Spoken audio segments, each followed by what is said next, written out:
Ang ating Pilipinas ay may likas. Ayan, magandang araw, magandang gabi, magandang hapon, anumang oras po dyan sa inyong kinalalagyan ngayon. Ha? Ito po uli ang inyong Aling Suset, ang inyong kabarangay at kabunyog. Ayan. Kumusta po tayong lahat? Ha? Kumusta po ang lahat? Ano po ba yung ating pag-uusapan? Ha? Kung napansin niyo po sa mga napopost sa FB, isang marangyang handaan, ha? Isang marangyang handaan, ha? Umuulan ng pera, ha? Umuulan ng pera. Habang ang ating mga kababayan ay tumatanggap lang ng limos. Ha? Grabe ka naman, Aling Suset. Ano bang limos yan? Ha? Itong ating mga taong gobyerno, isang handaan lang yan, sayawan. Pero, katakot-takot na pera, yung pinasasaboy, nakita niyo yun? Ganyan pala yun, kapag marami kang pera at ikaw nakaupo sa gobyerno, talagang ang pera, talagang inaano lang, nagpapaulan ng pera, pero yung itong ating mga kababayan na maralita, nag-aantay lang, nag-aantay lang ng limos, Ayan, magandang gabi po sa ating kabunyog, Ma'am Monica. Kumusta po kayo dyan sa Antique? Itong ating mga pobreng mga kababayan, ay nag-aantay lang na limos. Ibig ko sabihin, ibig ko po sabihin, mga kabunyog, kung itong perang ipinagsasaboy nila ay inilalaan nila sa pang-ekonomiya ng yung hanap buhay para sa mga tao. Wag kasi ang iniisip kasi natin lagi yung mga nasa gobyerno. Ang iniisip na kasi nila lagi na tayo mga maralita ay okay na sa atin yung makatanggap tayo ng halagang 200 o 300 groceries. Ay yung po bang magbigay ka na 2 kilong bigas, magkano lang halaga mahigit 100. Pero saan po nila yung kinukuha? Saan po nanggagaling yung perang pinanggagastos nila para sa ayuda? Ibig ko sabihin, mga kabarangay, mga kabunyog, ang ibig ko sabihin, kasi parang tayo ay lagi nalilimos sa pamamagitan ng pagbibigay nila ng mga ayuda. Paano po ba kung yung ayuda na yan, ang binibigay nila, ay yung hanap buhay ng mga maralita? Ba? Puhunan. Turuan nila yung mga tao, di ba, may kasabihan po tayo na turuan mong mangisda yung tao, huwag niyong bibigyan ng isda kasi aasa at aasa po yan. Ang ginagawa naman itong mga taong gobyerno na to, ang ginagawa naman nila, lagi na lang yan. Kapag may mga kalamidad, may baha o nasunugan, bibigyan lang nila ng halagang magkano at minsanan lang yan. Magbigay ka ngayon, kailan ang kasunod nun? Binaha ka, oo, binaha ka, okay.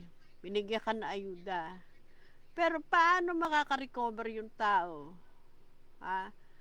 Na halimbawa ay nasira lahat ng mga kagamitan niya dahil nalubog sa baha. Hindi po ba?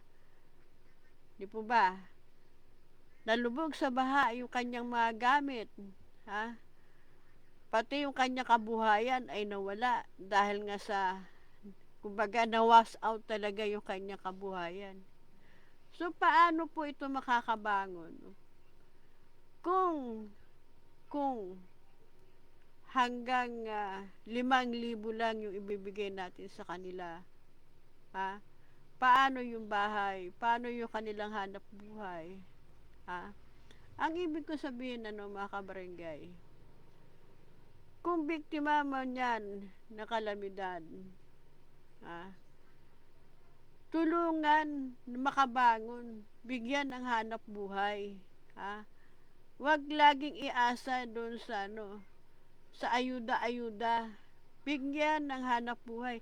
Aba nakikita natin na, 'di ba?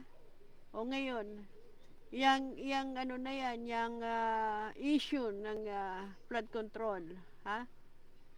Ang daming yumaman, ang daming naging milyonaryo dahil diyan sa DPWH. Aba ang ganda pala pumasok sa DPWH, ano? No? Mag-a-apply na nga lang ako sa DPWH, ha? Para magkaroon din ako ng milyones. Abay, apelyido ko bilyones eh. Kailangan bilyones, apelyido lang yung bilyones lang yung apelyido ko.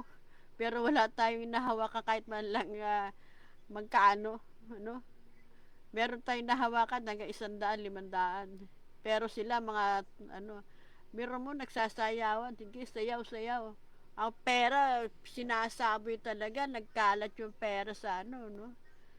So, ibig sabihin, yun yung traditional talaga ng mga politiko di ba? Hindi ko alam kung ano yung long term na para sa hanap buhay, pang-ekonomiya ng taong bayan. Parang nasanay na yung tong mga politiko na to. Minsan nga, 'di ba, sabi ni yung tumakbong kalaban ni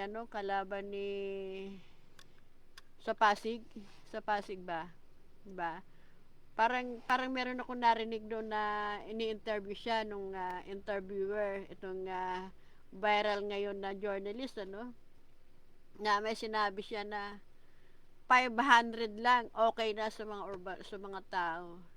Yung bang yung ang tingin nila sa mga mahirap, ganyan lang, okay na, 500 lang katapat niyan, 1,000 lang katapat niyan. Yung ganun ang pagtingin nila sa mga maralita na madaling masuhulan, ha? Parang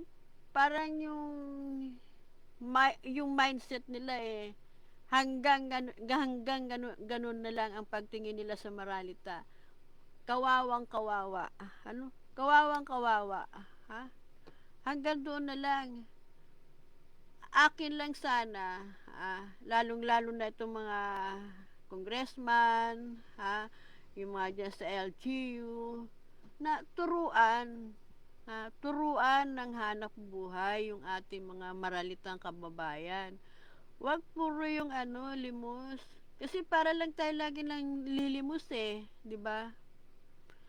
Lagi lang tayo nang lilimos. Ano na ba yung laman ng na yan, yung DSWD box na yan, magkano lang naman, sardinas, magkano. Wala pang halaga 1,000 yan. 500 lang yan. After nun, ano na kasunod? Yung mga pinaalis dyan sa yung pinaalis dyan sa Disiplina Village, pinaalis sa unit nila, saan sila pupunta? Diba? Saan sila pupunta? Kawawa yung mga kababayan nating maralita dahil napakaliit ng tingin sa atin ng ating mga taong politiko. Pero pagdating sa eleksyon, saan sila pumupunta? Sa mga urban poor. Kaya sana nga tayo mga urban poor, wag po tayo lagi nagpapauto. Gumising naman po tayo paminsan-minsan, Igising na po, idilat na po natin yung ating mga mata at buksan ang ating isip. Kasi ang tingin sa atin ng mga politiko, ang liit ng tingin sa atin ng mga politiko. Ano? Biro mo sila, saya ano lang yun, yung event nila, ano ng pera, papasabog. Pero ang daming mga taong nagugutom. Ha? Ang daming taong umaasa na magkaroon ng trabaho. Hindi yan naisip ng mga taong gobyerno. Alam lang nila, tama na ito. Ito lang ang kaya nilang ibigay sa mga urban poor. Hanggang ganun lang. Papatupad, isasalin sa tupad, ilang araw. Ilang araw lang yan, 10 araw. After nun, natapos na sahurin yung kanilang pinagtuparan in 10 days. Ano na uli yung susunod? Tapos, wala na. Tambay na naman. Sana sa mga LGU natin, yung mga congressman po natin, mga district congressman, isipin naman po natin yung para sa ekonomiya ng mga tao. Yung long term na ikabubuhay ng tao. Turuan mangisda, wag mong bigyan ng isda. Kasi lagi na lang pong aasa yan. Magandang araw at magandang God bless you all. Maraming salamat po.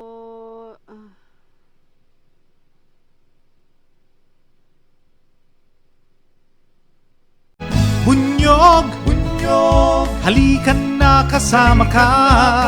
Bunyog, kapag buklod ay may pag-asa. Luzon, Visayas, Mindanao, isa ang pananaw. Sa bagong Pilipinas ang bunyog isisigaw.